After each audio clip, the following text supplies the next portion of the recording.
organisasi ini hanya buang-buang waktu aja. Padahal untuk magang dan juga kerja itu dibutuhkan juga loh pengalaman berorganisasi. Menurutku Himasada masih kayak ini ya, kayak toddler, jadi kayak balita. Ada kayak satu orang calon, ini kayak nggak memenuhi, hampir bikin pecah, tapi alhamdulillah udah bisa terselesaikan dengan baik. Momen yang bikin aku agak trauma juga, kalau misal disuruh balik lagi aku nggak mau, bikin aku tertekan sampai sekarang jujur. Dia harus lebih banyak belajar lagi supaya dapat jadi organisasi yang lebih baik.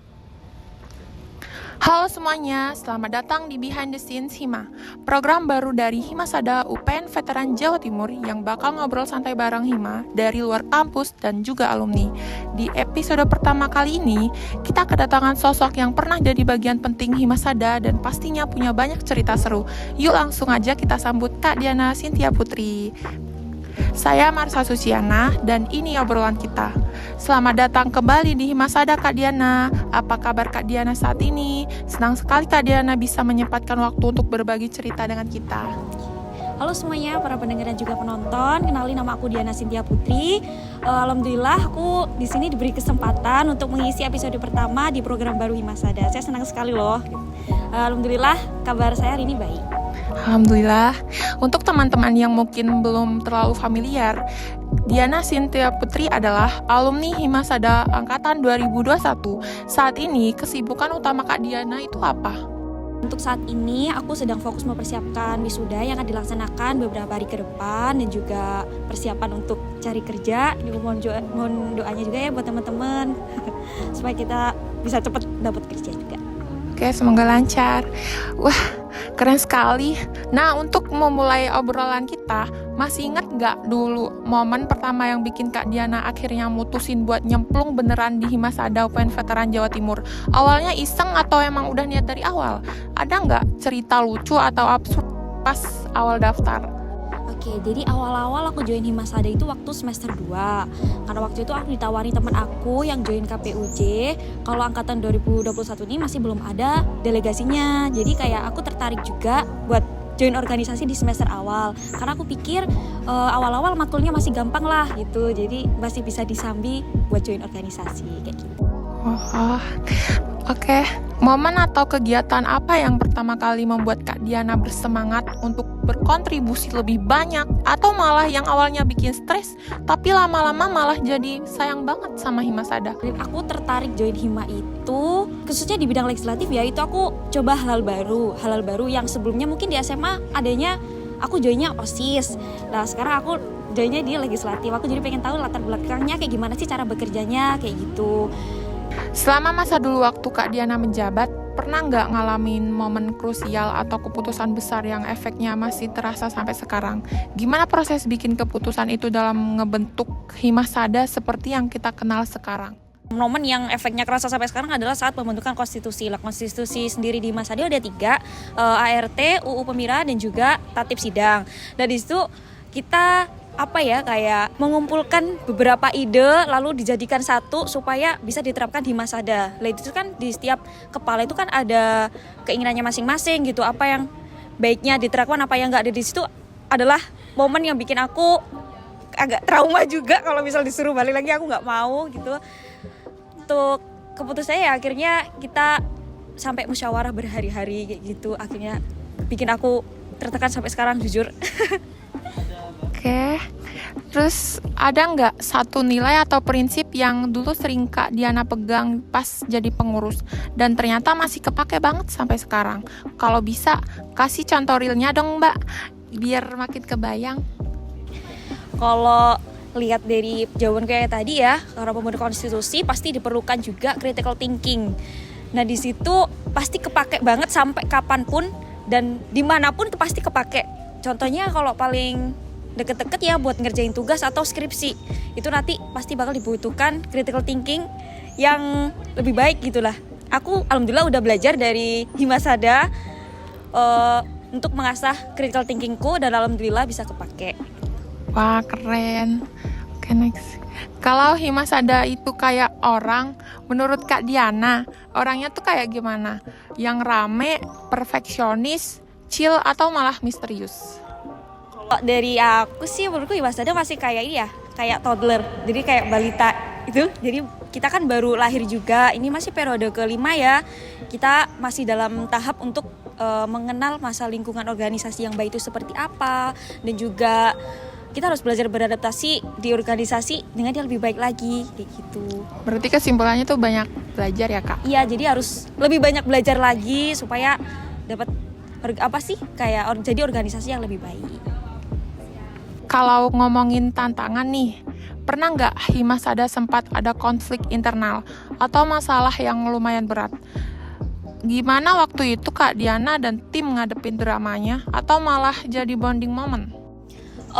Kalau konflik internal mungkin waktu saat pembentukan konstitusi khususnya UU Pemira. Dan di situ kan kita ada kayak calon-calon harus memenuhi kriteria yang udah dibentuk dan disepakati dalam sidang umum.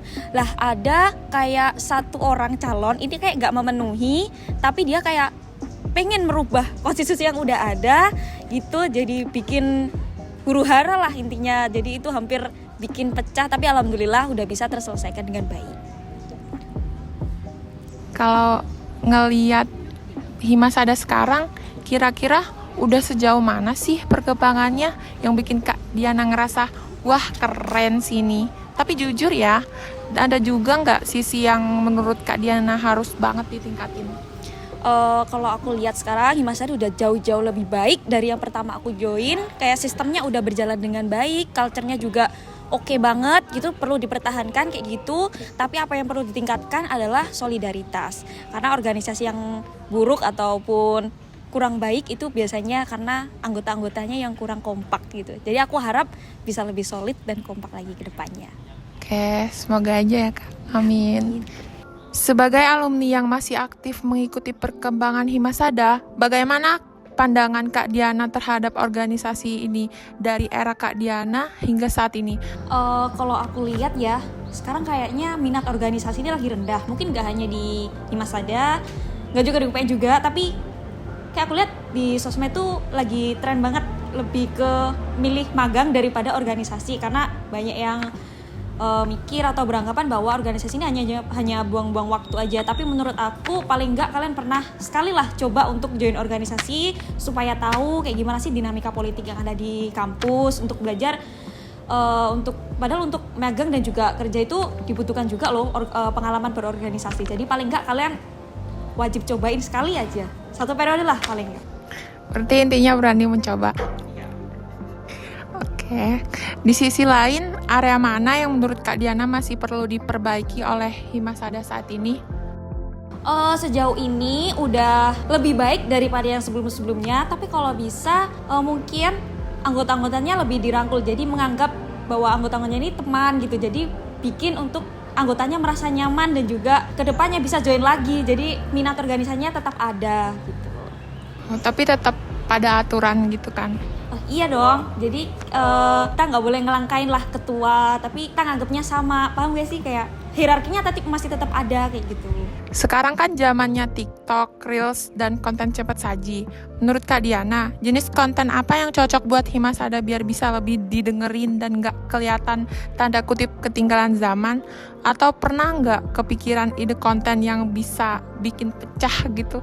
Kalau sejauh ini aku lihat di TikToknya Himasada kayak bikin kontennya nggak terlalu formal ya. Jadi kalau bisa kedepannya ngikutin tren aja nggak apa-apa. Itu kayak kalau lagi yang tren sekarang di TikTok kayak apa, velocity, jeduk-jeduk atau apa, itu boleh kok dibikin, atau bikin meme, ngikutin tren, nggak formal nggak apa-apa, atau nggak usah takut lah kalau misal fitnya kelihatan nggak estetik gitu. Jadi yang penting engagement akunnya naik dulu aja, untuk informasinya bisa belakangan. Selama jadi alumni, ada nggak momen di mana jaringan dari Himasada bener-bener ngebantu banget? Entah itu dari kerja, relasi, atau kolaborasi. Terus apa yang bisa Himasada sekarang lakuin biar jaringan antar anggotanya tuh makin kuat? Mungkin karena aku baru sebagai alumni, jadi aku mau sharing yang waktu aku masih jadi bagian dari Himasada.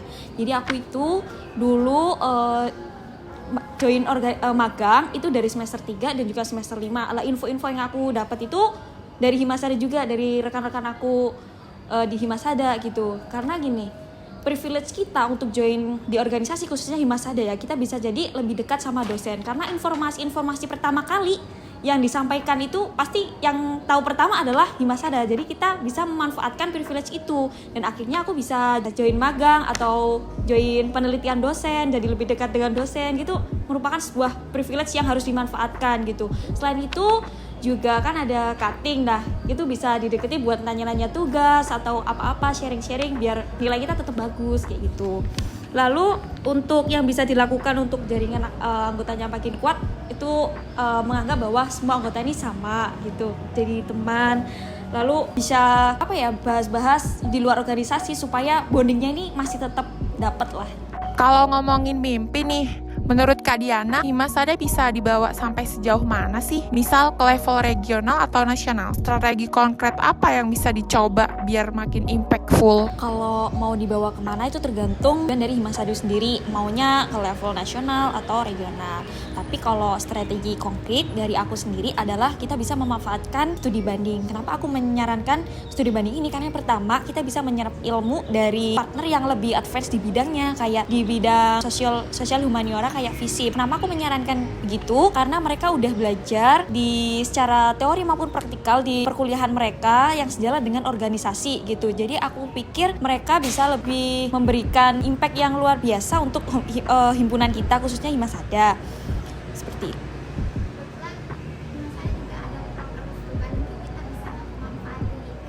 Ya, mungkin nanti bisa dimanfaatkan ya. Oke.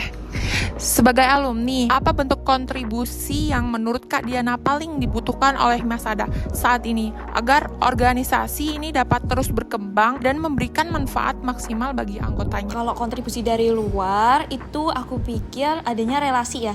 Kan dari sebelum-sebelumnya aku udah juga mention beberapa kali bahwa relasi ini penting sekali. Nah, kalau yang dibutuhkan itu kenapa sih aku ngomongin relasi? Karena di situ kita bisa dapat informasi yang lebih update. Jadi nanti kita bisa menerapkan ilmu di Himasada tapi tetap mengikuti perkembangan zaman. Jadi Himasada jadi lebih dikenal lebih baik lagi. Oke, selanjutnya ada pesan, nasihat atau semangat yang pengen banget Kak Diana titipin buat anak-anak Himasada sekarang yang lagi berjuang bareng di organisasi? Jangan dibuat beban. Kalau join organisasi di bawah santai aja, karena kalian nanti juga dapat manfaatnya kok. Kalau aku sendiri dulu kan nggak punya temen, makanya aku join organisasi, dan dari organisasi itu aku jadi punya banyak relasi dari berbagai angkatan yang sangat bermanfaat sekali buat aku. Kalau di semester akhir juga pasti butuh dukungan juga kan dari teman-teman berbagai angkatan. Intinya ya jalani aja lah. Terakhir nih, mungkin ada satu hal yang paling Kak Diana sesali pada saat aktif di Himasada? Nggak ada yang aku sesali sih sejauh ini. Mungkin hal yang paling aku syukuri itu aku bisa dapat teman yang sangat suportif sekali, yang aku bahkan nggak nyangka bisa sedekat ini, yang menjadi support system terbaik khususnya dalam pembentukan skripsi gitu. Dan juga teman-teman aku ini alhamdulillah sangat bermanfaat sekali gitu ya, teman-teman Himasada juga. Wah, sungguh perbincangan yang sangat berharga dan membuka wawasan. Terima kasih banyak Kak Diana atas waktu dan insight yang telah Kak Diana bagikan. Semoga pengalaman dan perspektif Kak Diana dapat menginspirasi teman-teman di Himasada saat ini untuk terus berkarya dan mengembangkan organisasi. Terima kasih juga Marsha, dan juga saya terima kasih saya ucapkan kepada Himasada karena telah memberikan kesempatan kepada saya untuk berbagi pengalaman, dan saya berharap Himasada kedepannya bisa jadi yang lebih baik lagi, dan juga saran-saran yang saya berikan bisa bermanfaat. Bagi teman-teman yang ingin terus mengikuti kegiatan Himasada UPN Veteran Jawa Timur, jangan lupa untuk follow media sosial kami dan IG, TikTok.